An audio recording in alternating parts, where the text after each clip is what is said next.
que vous allez bien. Alors aujourd'hui, comme vous l'avez vu dans le titre, je vais vous présenter les livres de cet été, enfin de mon été. Les livres que j'ai lus ou qu'il me reste à lire pour cet été. Il y en a quasiment une dizaine je pense. Donc on va commencer maintenant. Alors il n'y a pas d'ordre particulier, j'ai fait un gros tas, j'ai rassemblé tout ce que je trouvais aux quatre coins de la maison. Il y a des poches, des plus grands formats. Voilà. Allez, on est parti.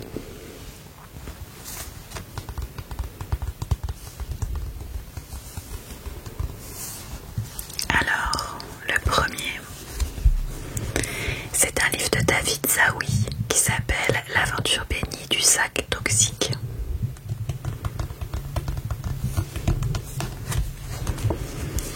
Richard Belmondo, dit Richou, est un trentenaire ordinaire enchaînant les petits boulots.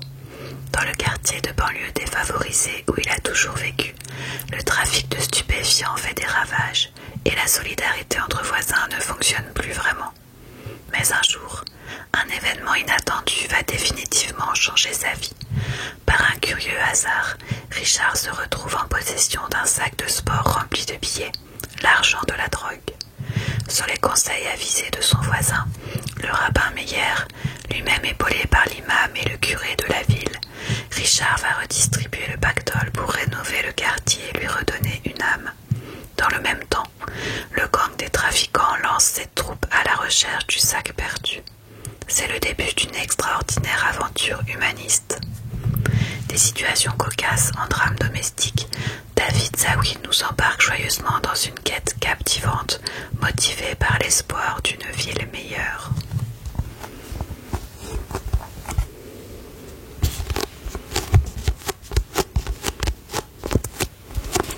Alors celui-ci, je l'ai commencé. J'ai été très attirée par l'histoire, mais j'ai du mal à accrocher avec le ton employé.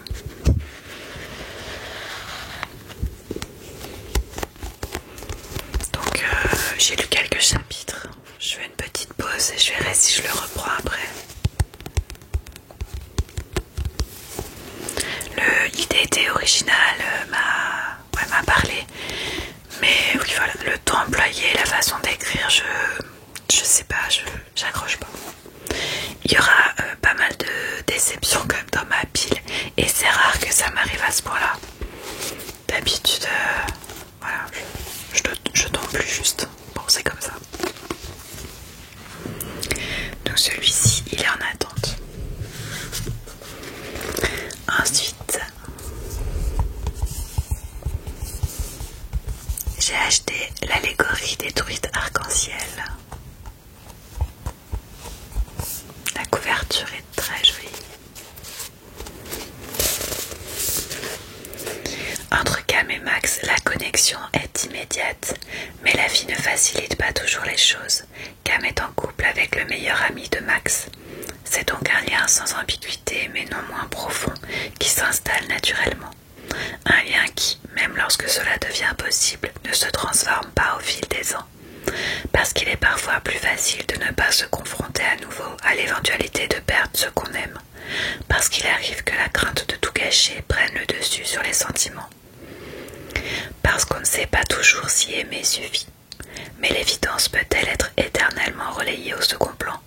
Parfois, en matière d'amour, c'est comme pour la pêche de la truite arc-en-ciel, il faut prendre son temps. Un roman qui interroge l'amitié entre hommes et femmes, une invitation à dépasser ses blessures et ses peurs les plus vives pour donner une chance à l'amour véritable. Le best-seller québécois enfin disponible en France. Alors celui-ci, c'est pareil, je l'ai commencé. Il va vite à lire, franchement, c'est écrit gros. Mais je m'attendais pas à ce qu'il y ait autant d'expressions québécoises.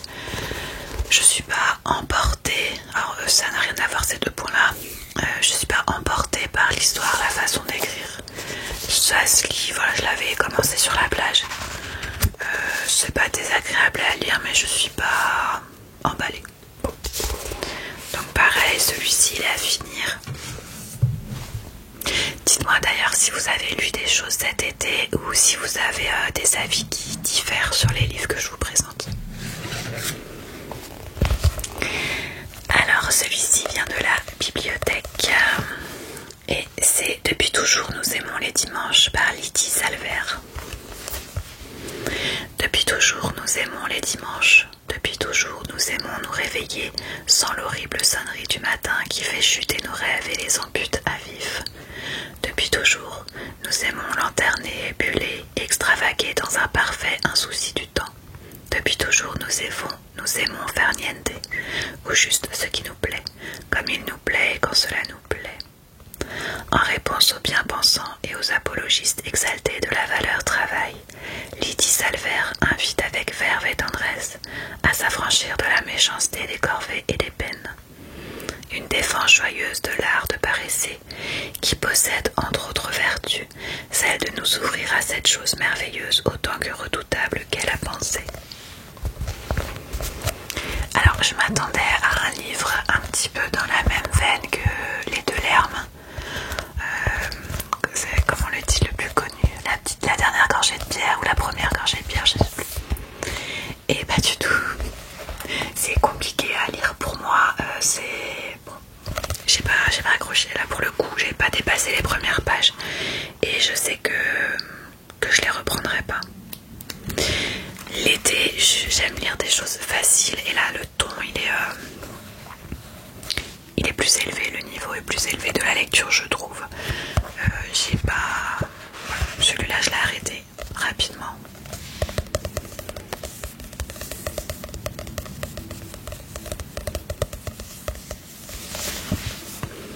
Donc j'irai le rendre. Alors, ce gros pavé, mais qui a écrit gros. L'envol par Aurélie Valogne. Entre une mère et sa fille, l'amour reste toujours fragile. Entre bienveillance et malentendu, envie d'être ensemble et désir d'émancipation. Portrait croisé d'une mère célibataire et de sa fille unique.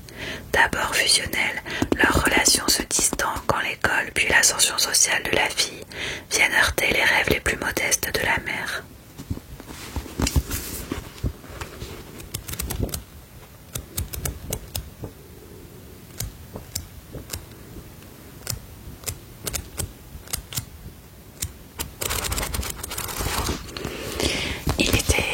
Alors celui-là je l'ai lu en entier. Il était plutôt agréable à lire. Il m'a pas laissé un souvenir impérissable. Voilà. Un roman touchant, beau et émouvant sur l'amour filial qui interroge les différences de classe, les notions de réussite et de bonheur et qui pose surtout la question que nous avons tous dû affronter. Peut-on grandir sans trahir ? Voilà, c'est l'histoire d'une fille qui fait tout pour s'élever socialement et professionnellement par rapport à sa mère et des discussions et des incompréhensions que ça peut engendrer. Et à son tour, elle devient mère. Voilà. Pas mal. Alors, ouais, je me rends compte que j'ai pas aimé grand livre que j'avais pris pour cet été en voyant celui-ci. Alors, juste une fois pour essayer par Élodie Garnier. Rien ne prédestinait Élodie et Sarah à se rencontrer. À Paris, Élodie mène une vie à 100 à l'heure jusqu'au jour où elle plaque tout pour trouver refuge chez sa grand-mère dans le centre de la France. Là, elle prend ses marques, se reconnecte à elle-même et fait la rencontre de Sarah, une trentenaire à la vie bien rangée sur le point de se marier. Un soir, alors que Sarah n'avait jamais ressenti le moindre désir pour une femme, elle lui confie avoir envie d'elle une fois comme ça, juste une fois pour essayer. Alors donc, ce livre, le thème était plutôt tentant, mais je n'ai pas du tout aimé la façon dont il a été traité. C'est-à-dire que c'est assez rempli de clichés clichés sur la parisienne, sa vie à Paris, son meilleur ami homosexuel très extraverti qui déboule dans un petit village de campagne avec tous les clichés sur les villages de campagne. C'est très exploité, tous ces stéréotypes. Et alors que je m'attendais à découvrir une histoire d'amour petit à petit, en fait l'amour entre les deux femmes est très vite consumé et tout le livre, j'ai l'impression, c'est leur séparation, leur retrouvaille, leur séparation, leur retrouvaille. Et je me suis ennuyée, mais vraiment ennuyée. Je me suis forcée à le finir parce que j'étais quand même un peu curieuse de savoir comment ça allait finir leur histoire et si un jour ça allait finir vraiment. Voilà, j'ai pas aimé ce livre. Vraiment, à chaque fois que je lisais, je me disais mais encore et encore. Alors, ça n'avait plus de fin et j'ai été déçue parce que effectivement je pensais qu'on allait assister à un peu plus de drague, plus de vous voyez, des petits trucs un petit peu émoustillants du début, on se cherche et tout, mais en fait elles se sont trouvées très très vite, hein. Voilà. Donc celui-ci je le relirai pas, c'est sûr. Dites-moi si vous l'avez lu, ce que vous en avez pensé. Alors, celui-ci, je ne l'ai pas lu, mais j'ai hâte. J'ai lu en premier les livres que j'avais empruntés à la bibliothèque pour pouvoir les rendre, et ceux que j'avais achetés, comme celui-ci par exemple, eh bien je le garde pour plus tard. Donc c'est le dernier roman de Virginie Grimaldi. J'adore Virginie Grimaldi. Qui s'appelle Les heures fragiles. Je vais vous lire le résumé. Diane a toujours eu des rêves simples. Un mari, 2 enfants, un métier qui lui plaît, c'est plus que ce qu'elle osait espérer. Le jour où Seb la quitte, son monde vacille. Absorbée par sa peine, elle ne voit pas que le drame se joue ailleurs. Tout près d'elle, dans cette chambre qui fait face à la sienne, les rires de sa fille s'épuisent. Lou a 16 ans, le mal de grandir, et son premier chagrin d'amour lui arrache plus que des larmes. Quand Diane comprend, elle est prête à tout pour l'aider, y compris à retourner vers un passé qu'elle avait fui. Ensemble, mère et fille marchent sur un fil. Sous leurs pas, le torrent de la vie gronde et emporte avec lui les heures fragiles.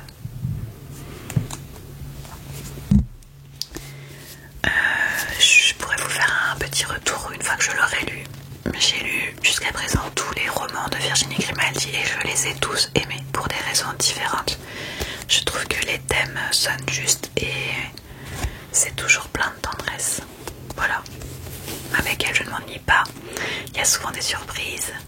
Et voilà, je trouve vraiment ouais, c'est ça le mot, c'est la tendresse. Donc j'ai hâte. Celui-ci, je vais le remettre sur le dessus de la pile. Parce qu'une fois que j'aurai lu les 2-3 livres avec lesquels j'ai pas trop accroché, je vais me faire un plaisir de débuter celui-là. Puis je me suis fait un petit plaisir, je l'ai acheté. J'ai pas attendu qu'il sorte en poche ou de l'avoir à la bibliothèque. Je l'ai acheté direct. Alors, j'avais pris à la bibliothèque un livre d'Agnès Ledigue, Un abri de fortune. Et celui-ci, je l'ai beaucoup aimé. Ça fait du bien de le lire. Avec un peu d'amour, on fait de grandes choses. En 2 années, mes voisins ont transformé cette bâtisse vosgienne à l'abandon en refuge. Du haut de mon banc et de mon grand âge, je viens chaque jour guetter les changements. Les 3 premiers locataires sont aussi cabossés que moi. Un homme qui se remet d'un geste irréparable, une gamine fragile comme un moineau, et une femme camouflant la misère sous sa légèreté. Je savais qu'au contact des arbres, des bêtes et du jardin, ils allaient oublier leur peine et s'offrir un nouveau destin. Quand ils ont fait cette découverte dans les taillis et qu'ils se sont mis à remuer le passé, je me suis demandé jusqu'où tout ça allait les mener. Eh bien, vous allez être sacrément surpris. Jean. Alors, moi je ne lis que du feel good.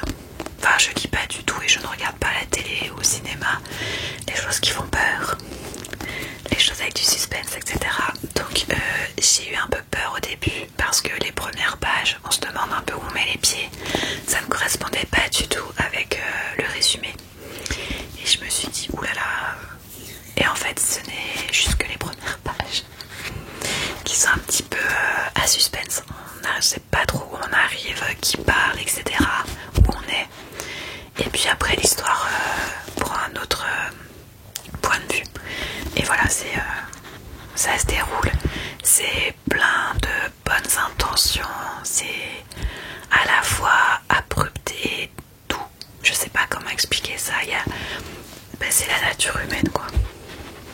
Donc celui-ci, je l'ai vraiment aimé. Je l'ai lu en quelques heures. Je l'ai dévoré.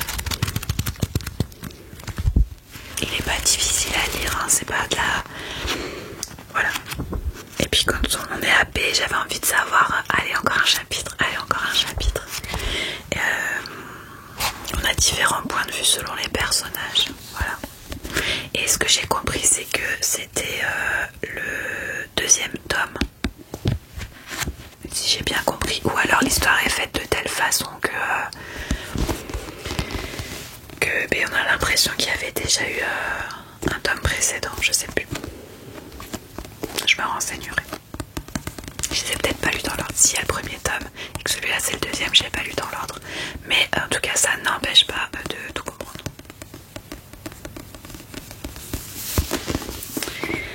Voilà. Ensuite, j'avais acheté ce petit livre de Didier Van Colowert, Une vraie mère ou presque. En 3 mois, ma mère a perdu 11 points. Elle n'a jamais conduit aussi mal que depuis qu'elle est morte. Il faut dire que j'ai laissé la carte grise à son nom et j'ai l'excès de vitesse facile. Mais voilà qu'un jour, une lettre de la préfecture la convoque à un stage de récupération de points. C'est alors que Lucie Castagnol, bouillonnante comédienne à la retraite, se jette sur moi avec la ferme intention d'interpréter le rôle de la défunte.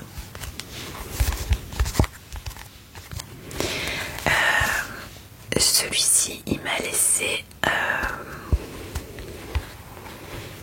j'ai pas le mot exact. En gros, je pensais plus m'amuser que ça en le lisant. Il y a des... Je sais pas, ça m'a laissé un petit goût un peu sordide parfois. La façon dont sont traités certains sujets. Dont cette comédienne s'empare du rôle de la défunte, c'était très intense en fait, et je m'attendais pas à ça. Je m'attendais à quelque chose de beaucoup plus léger en fait, beaucoup plus drôle, et en fait c'était plus intense, plus profond, et je pense que j'ai été déstabilisée. Voilà, c'est ça en fait qui s'est passé. J'ai été déstabilisée. Je me fais parfois avoir sur la façon dont sont résumées les histoires, et en fait la façon dont elles sont finalement vraiment écrites, et la façon dont je les reçois aussi, évidemment. Voilà, donc moins drôle que ce que je pensais. Je vois qu'on a les ongles assortis, c'est rigolo. Voilà, c'était pas désagréable comme histoire, mais en fait il y avait beaucoup de drame dedans, de sujets assez lourds, alors que je pensais m'amuser. Donc j'étais en décalage en fait. Et le dernier, tu le prends pas à l'endroit. L'envol des Lucioles par Marie-Lise Trécourt.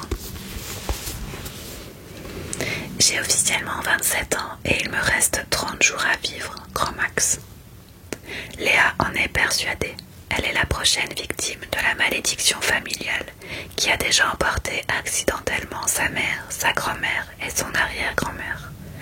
Le sort a frappé curieusement peu après leur 20e anniversaire. Léa parvient même à voir la mort rôder et lui prête les traits d'une célèbre chanteuse vêtue d'une longue robe noire. Entre résignation et rébellion, Léa hésite. Lorsque sa maison prend feu, coïncidence, Léa accepte à contre-cœur d'être hébergée chez Gina, sa grand-mère paternelle, aux allures hippies et passablement déjantées. Tout l'oppose de la Léa trouillarde et prisonnière de sa vie. Et pourtant, cette cohabitation rocambolesque pourrait bien amener la jeune femme à révéler sa véritable nature et à choisir son camp entre entre la peur de mourir et celle de vivre vraiment.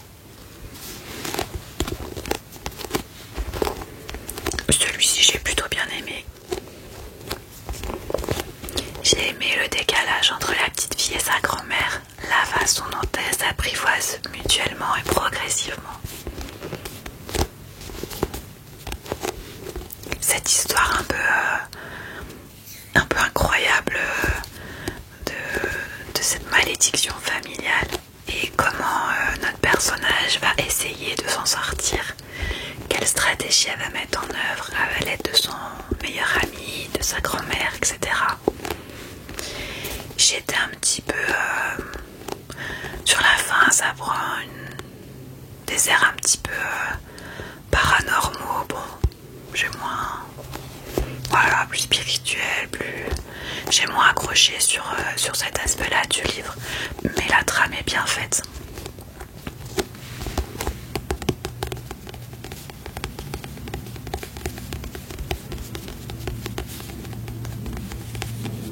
Et je pense qu'on a tous envie de rencontrer une grand-mère comme Gina.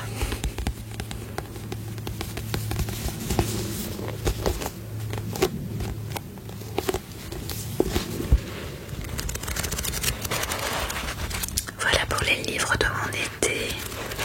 Alors beaucoup de déceptions malheureusement, mais on apprend comme ça aussi. Hein. C'est pas pour autant que je vais arrêter de lire ces auteurs-là. J'aimerais bien essayer justement d'autres de leurs romans pour voir si c'est leur façon d'écrire qui me va pas du tout ou si c'était le thème abordé. On sait jamais. J'ai hâte de commencer mon Virginie Grimaldi. Et puis voilà. Alors dites-moi aussi comment vous choisissez vos livres, qu'est-ce qui vous attire. Moi j'aime bien regarder les couvertures et puis je me fie beaucoup au résumé. Une fois que j'ai lu le résumé, si la couverture et le résumé me plaisent, j'ouvre au hasard quelques pages, je lis un petit peu, voilà, ça me permet d'avoir un petit aperçu du style de l'auteur. Et si je suis convaincue par ces 3 points, je le prends. J'ai une petite liste de souhaits là pour mes prochaines lectures. Je vais voir si je peux les trouver à la bibliothèque. Sinon j'irai voir ma libraire préférée. En tout cas, ça fait 1 an et demi que j'ai repris la bonne résolution de lire. Et je suis contente parce qu'il y a des périodes plus creuses que d'autres. Mais dans l'ensemble, je m'y tiens. Et je trouve que ça me fait du bien. De lâcher l'écran le soir, de faire travailler mon imagination.